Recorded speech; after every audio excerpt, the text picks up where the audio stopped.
Enough of this. When it comes to secularism, Prakash Raj Garu, it is a two-way, not one way. Prakash Raj Garu, you have to learn your lessons. It might be fun for you.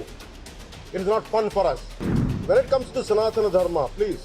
Andhra மாநிலம் திருப்பதி கோவில்ல லட்டு சர்ச்சை கலப்பப்பட்டிருக்கு. இந்த லட்டுல மாட்டு கொழுப்பு, பன்றி கொழுப்பு, மீன் கொழுப்பு, soybean உள்ளிட்டவற்றில் ஏதேனும் ஒன்று கலக்கப்பட்டு இருக்கலாம்னு ஆய்வக அறிக்கையில தெரிவிக்கப்பட்டுள்ளது.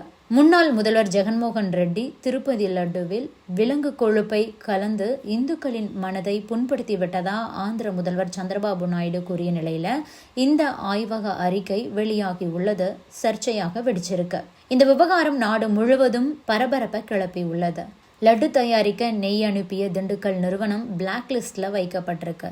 இது தவிர விசாரணையும் மேற்கொள்ளப்பட்டுள்ளது. அதோடு மத்திய அரசும் ஆந்திரா அரசிடமிருந்து அறிக்கை கேட்டுள்ளது. இது தவிர நேற்று பரிகாரமாக திருப்பதி கோவில்ல சிறப்பு பூஜை, ஹோமம் எல்லாம் நடத்தப்பட்டிருக்கு. லட்டு சர்ச்சை தொடங்கியதிலிருந்தே நடிகரும் ஆந்திர துணை முதல்வருமான பவன் கல்யாண் கடும் அதிருப்தியை வெளிப்படுத்தி வர்றாரு. இது தொடர்பா பவன் கல்யாண் தன்னுடைய ட்விட்டர் பக்கத்துல திருப்பதி பாலாஜி பிரசாதத்துல விலங்குகளின் கொழுப்பு கண்டறியப்பட்டு இருக்கிறத நினைத்து மிகுந்த மன உளைச்சலுக்கு ஆளாகி உள்ளேன். இந்த பிரச்சனைக்கு முற்றுப்புள்ளி வைக்க அனைவரும் ஒன்றிணைந்து செயல்பட வேண்டும். சனாதன தர்மத்தை எந்த வடிவிலும் இழிவுபடுத்தக்கூடாது.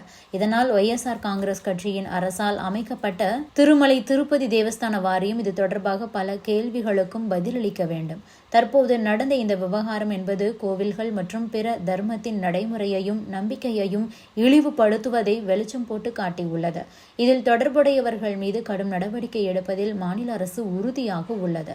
கோவில்கள் தொடர்பான அனைத்து பிரச்சனைகளையும் ஆராய தேசிய அளவில் சனாதன தர்ம ரக்ஷண வாரியம் அமைக்கப்பட வேண்டிய நேரம் வந்துவிட்டது அப்படின்னு சொல்லியிருந்தாரு.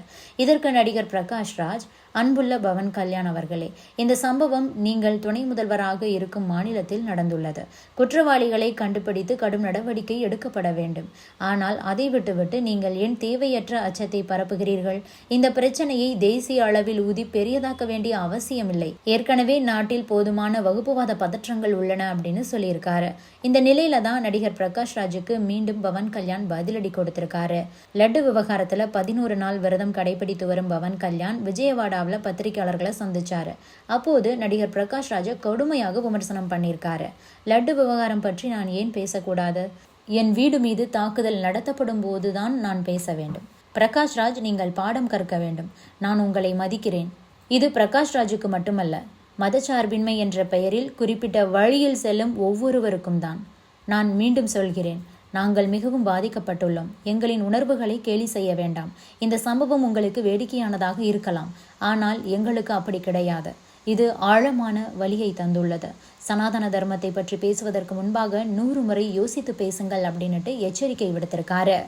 அடுத்ததா திருப்பதி லட்டு சர்ச்சை தொடர்பாக பதிலளிக்க மறுப்பு தெரிவித்து சிரித்த நடிகர் கார்த்திக்கு ஆந்திர துணை முதல்வர் பவன் கல்யாண் கடும் எதிர்ப்பு தெரிவிச்சிருக்காரு.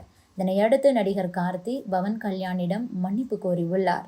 மெய்யழகன் திரைப்படம் வர்ற 27ஆம் தேதி வெளியாக போகுது. தற்போது படத்தோட ப்ரமோஷன் தொடர்பான நிகழ்ச்சிகள் நடந்துகிட்டு இருக்கு. இதுல நடிகர் கார்த்தி உள்பட படத்தில் நடித்தவர்கள் பங்கேற்று வர்றாங்க. இந்த படம் ஆந்திரா, தெலங்கானாவிலும் ரிலீஸ் ஆக உள்ளது. இதனையடுத்து நடிகர் கார்த்தி நேற்று முன்தினம் ஹைதராபாத்ல நடந்த நிகழ்ச்சியில பங்கு பெற்றிருந்தாரு. அப்போது லட்டு சர்ச்சை தொடர்பாக அவர்கிட்ட பெண் தொகுப்பாளர் கேள்வி எழுப்பினாங்க.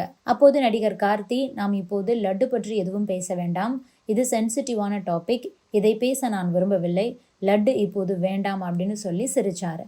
இது தொடர்பான வீடியோ இணையதளங்கள்ல வெளியாகி வேகமா பரவுச்சு.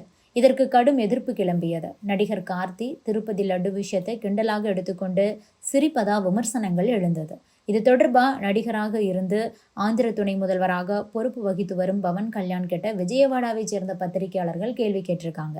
அப்போதுதான் பவன் கல்யாண் அதிருப்தியை வெளிப்படுத்தியிருக்காரு. இது தொடர்பா பவன் கல்யாண் என்ன சொல்லியிருக்காரு அப்படின்னா, லட்டு பற்றி சிலர் காமெடி செய்கின்றனர். சினிமா நிகழ்ச்சிகளில் இதனை நான் பார்த்துள்ளேன். லட்டு சென்சிட்டிவான விஷயம் என்று சொல்லி இருக்கிறார். தயவு செய்து அப்படி எதுவும் சொல்ல நீங்கள் முயற்சி செய்யாதீர்கள். நான் நடிகர்களை மதிக்கிறேன். அதே வேளையில் சனாதன தர்மம் என்று வரும் வரும்போது ஒரு விஷயத்தை கூறும் முன்பாக 100 முறை யோசித்து சொல்ல வேண்டும். திருப்பதி லட்டு பற்றி யாரும் விவாதிக்க விரும்பினால் அதனை திரையுலகத்தைச் சேர்ந்தவர்கள் வரவேற்க வேண்டும், அதனை ஆதரிக்க வேண்டும். இல்லாவிட்டால் அனைத்து விஷயங்களிலும் கருத்து சொல்வதை நிறுத்திக் கொள்ள வேண்டும் அப்படின்னு பேசியிருக்காரு. நடிகர் கார்த்திக் கிட்ட இது தொடர்பான கேள்வி கேட்கப்பட்ட போது இதற்கு கூட பதில் சொல்ல உங்களுக்கு தைரியம் இல்லையா அப்படிங்கிற ஒரு கேள்வியையும் கூட அவங்க கிட்ட கேட்டிருந்திருக்காங்க.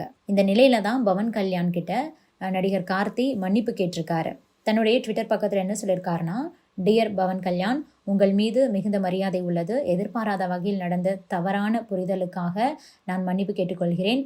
வெங்கடேஸ்வராவின் பக்தன் என்ற முறையில் எப்போதும் நான் நம் மரபுகளை மதித்து நடக்கிறேன் அப்படின்னு சொல்லியிருக்காரு.